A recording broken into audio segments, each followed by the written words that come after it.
Olá, internautas dos jornais Hoje e o Paraná. A gente recebe hoje a visita do pré-candidato, do candidato ao Senado, Oriovisto Guimarães, que é do Podemos, e tem uma representação, uma atuação muito grande em relação ao lado empresarial da educação, né? Faz parte do grupo Positivo e agora vem se lançando em relação à política. Por que essa decisão? Como que foi essa tomada de decisões? Então, deixa eu aproveitar para contar para o seu leitor, né?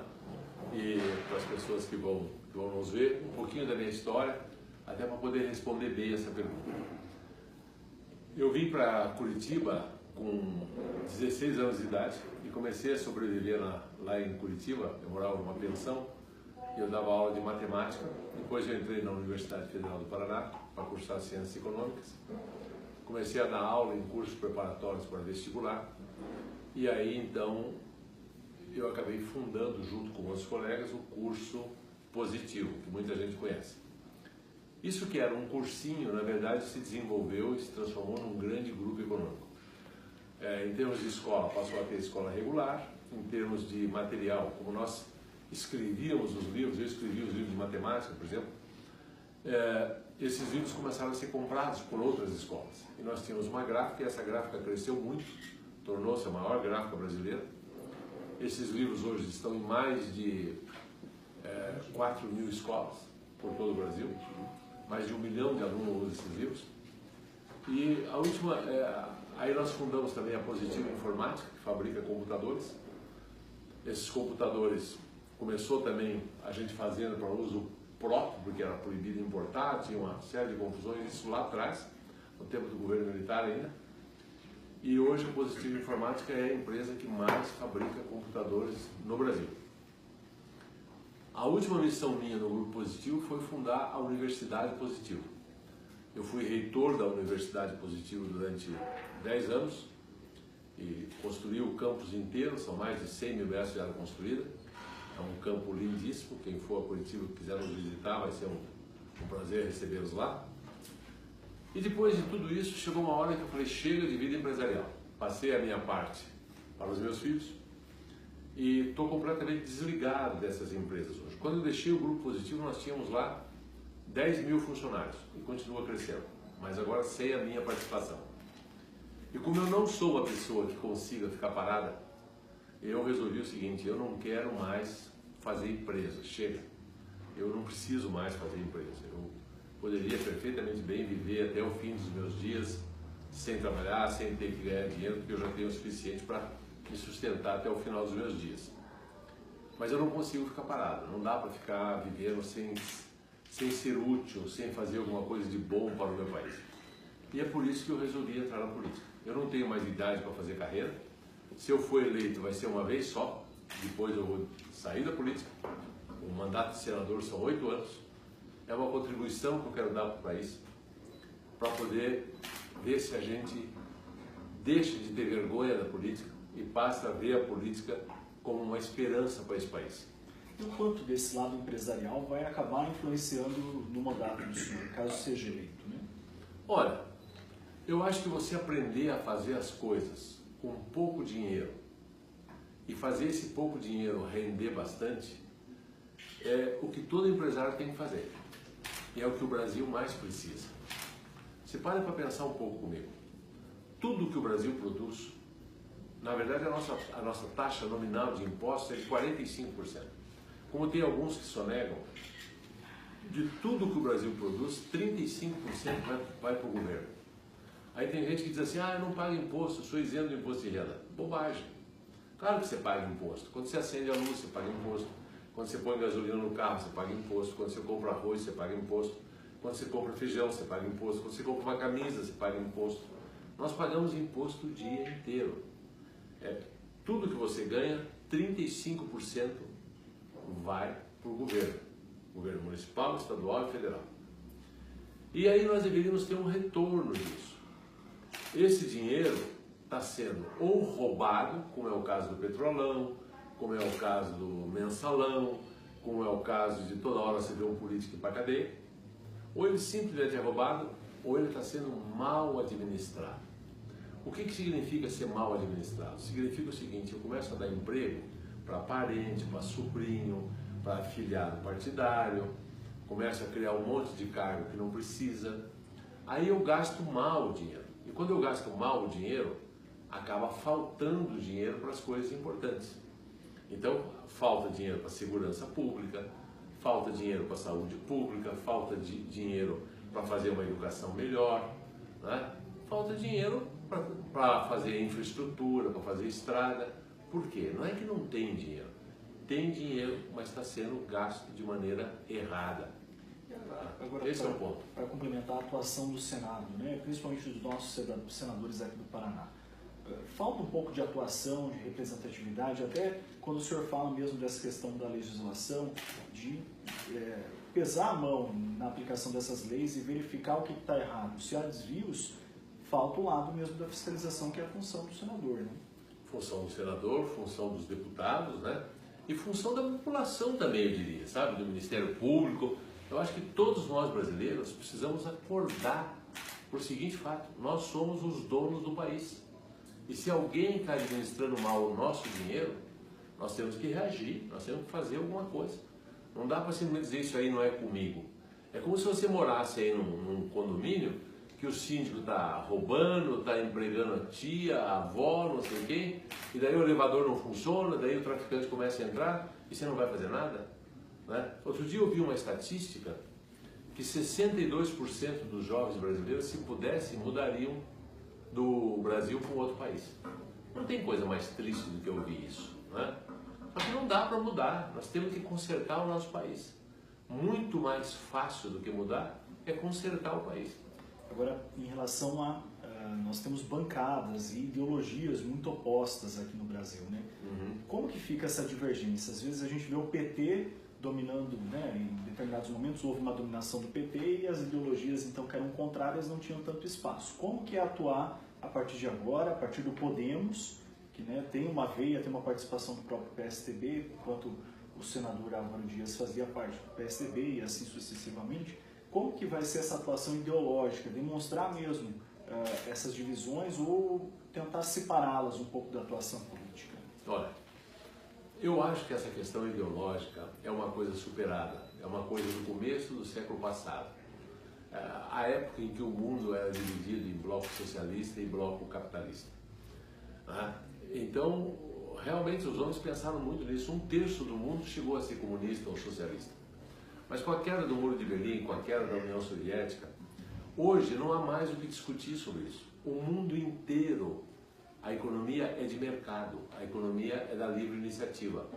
A economia estatal, onde o Estado é dono de tudo, só produziu miséria. Veja a Venezuela que está acontecendo, veja o que aconteceu com Cuba. Você pega a China hoje, a China é uma economia das mais liberais do mundo. Você lá só tem capitalismo, não tem mais socialismo, né? Então, eu acho que quanto a isso é perda de tempo a gente discutir. A economia tem que ser de mercado.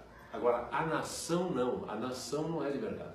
A nação, o governo, não é feito para criar empresas. Ele é feito para resolver os problemas sociais. A ideia é que o governo, com o dinheiro dos impostos, possa ajudar as crianças mais pobres, possa criar uma segurança, possa deixar o país mais igual, fazer programas sociais, de melhorar a vida de quem está com maior dificuldade, não é? Fornecer uma educação pública gratuita, de qualidade, para quem não tem dinheiro para pagar uma escola. É por isso que o governo recebe 35% de tudo que a nação produz. Não é pouco dinheiro, é muito dinheiro. São trilhões, não é nem bilhão, é trilhão, é na casa do trilhão. Só que se o governo pega esse dinheiro e gasta mal, não interessa a ideologia do governo. Eu acho que nós temos que esquecer a ideologia e nos apaixonarmos pela lógica. O problema não é ideológico, o problema tem que ser lógico. Qual é a lógica? A lógica é usar bem o dinheiro público, usar o dinheiro público para aquilo que precisa. É isso que o povo quer. O povo quer segurança, o povo quer uma rodovia boa, o povo quer saúde boa, o povo quer uma educação boa. O povo não quer saber de ideologia, ninguém está preocupado com ideologia. A política hoje tem que ser uma política de resultado. É assim no mundo inteiro. E nós vamos ficar nessa conversa de ideologia, que é coisa de 100 anos atrás, que é uma coisa totalmente boa para museu hoje, boa para dinossauro, mas não é uma coisa moderna mais. A situação agora do candidato, né, Álvaro Dias, como que anda a conversação com ele? Olha, Álvaro Dias é candidato à presidência da República. Eu sou candidato ao Senado, nós estamos no mesmo partido. O Álvaro Dias tem que definir até o final dessa semana quem serão os outros partidos que vão estar junto com ele. Ele é o meu candidato a presidente da República, eu estou no partido dele. Eu gosto muito da atuação do Álvaro Dias, ele é um homem íntegro, um homem limpo, que passou toda a sua vida, foi governador do Paraná, foi deputado, foi senador, é senador ainda, não é? Ele não tem um processo contra ele, ele é uma pessoa moderada, ele não é nem de direita nem de esquerda, ele é um homem de centro, ele é um homem também que pensa com a cabeça, com a lógica, não é? Eu adoraria que o Álvaro Dias fosse o nosso presidente da República, mas ele tem bastante voto aqui no Paraná, um pouco aqui no sul do Brasil, mas ele não é muito conhecido lá para cima, né? Isso é um fator negativo ou positivo? Porque a gente vê que quem tem popularidade hoje também não tem bons exemplos na política. Pois é, ele é as duas coisas ao mesmo tempo, né? Melhor seria que ele fosse conhecido, porque quando você é conhecido e tem uma biografia boa, isso conta ponto. Agora, quando você tem uma biografia ruim, ser conhecido, não conta ponto, tira ponto, né? Então, nós vamos ter um período eleitoral, um prazo muito exíguo. O partido do Álvaro Dias, que é o Podemos, sabe qual é o tempo de televisão que ele tem? 7 segundos. Com 7 segundos ele não consegue nem dizer o nome. É muito pouco. Então ele tem que viabilizar coligações com outros partidos para ter mais tempo de televisão e tornar-se mais conhecido, não é? Que é o meu caso aqui no Paraná também.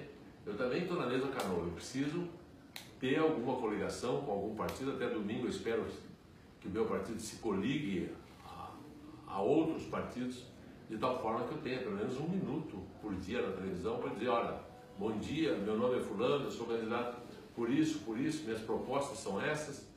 Aí a gente tem chance, senão fica difícil. E o fenômeno Bolsonaro, né? A gente viu a entrevista ali do Roda Viva, foi uma atuação bastante, às vezes até incisiva por parte dos jornalistas, mas quando ele tinha, né, o espaço para poder se manifestar, de repente não conseguia de fato demonstrar as políticas. O senhor acredita que vai ter uma atuação que pode atrapalhar os planos aí dos grandes políticos que já têm um campo, né, tem um caminho já trilhado? Olha, eu me lembro da eleição do Fernando Collor de Mello. Vocês ainda são muito jovens, talvez não se lembrem disso. Mas o Fernando Collor de Mello, de alguma forma, quando ele foi eleito a primeira vez, era um fenômeno parecido com o Bolsonaro. Ele era um sujeito extremamente popular, bom de discurso, fez uma coisa toda aí de caça aos marajás, queria moralizar o país e tal. Enquanto isso o PC Faria, que era o diretor financeiro dele, assaltava Deus e o mundo, né? Deu no que deu. Ele não tinha base parlamentar nenhuma e foi feito o impeachment dele. Eu tenho muito medo da solução Bolsonaro, porque ele também é de um partido pequeno, só foi deputado até hoje, nunca ocupou nenhum cargo executivo, né? Ele tem um discurso fácil, um discurso que encanta muita gente, mas a eleição ainda está muito indefinida, né? Nós temos que aguardar um pouco para ver se isso aí, com os debates que vão ter na televisão, se ele vai comparecer aos debates, como é que ele se sai nas questões que vão colocar para ele. E o povo é que vai decidir qual é o melhor, né? Tem gente que hoje está apaixonada pelo Bolsonaro, eu tenho que respeitar.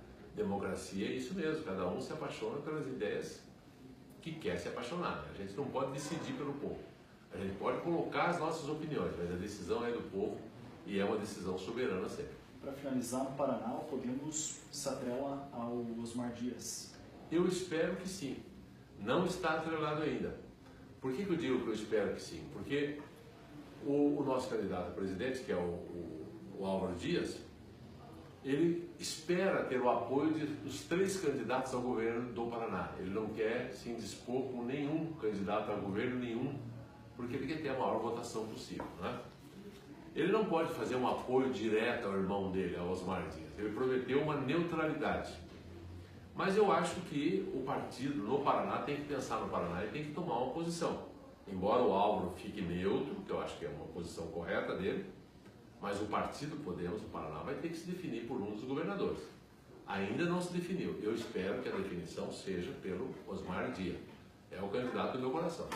Deixar o espaço aberto então para o professor Oriovisto, que agora é candidato ao Senado pelo Podemos, aqui no nosso espaço, então, aos leitores dos jornais Hoje do Paraná, que já tem uma tradição bastante grande aqui na região oeste do estado.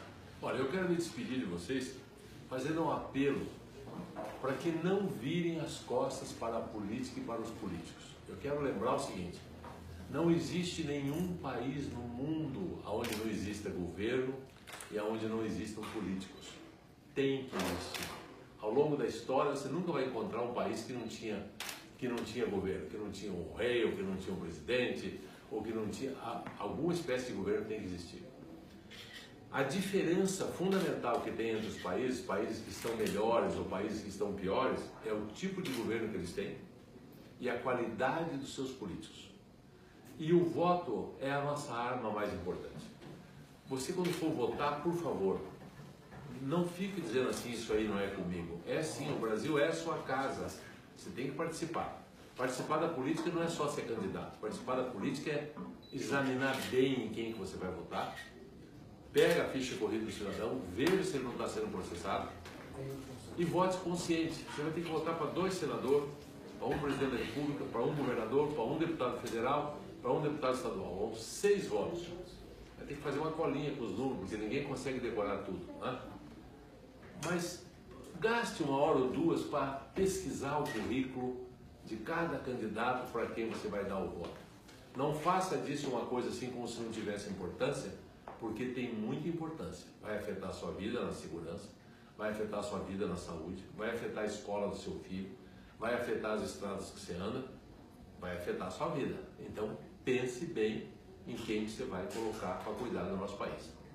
Agradecemos então a presença e a boa sorte na campanha, desde já, é um trabalho árduo. Conversamos hoje então com o professor Oriovisto Guimarães, que é candidato ao Senado pelo Podemos.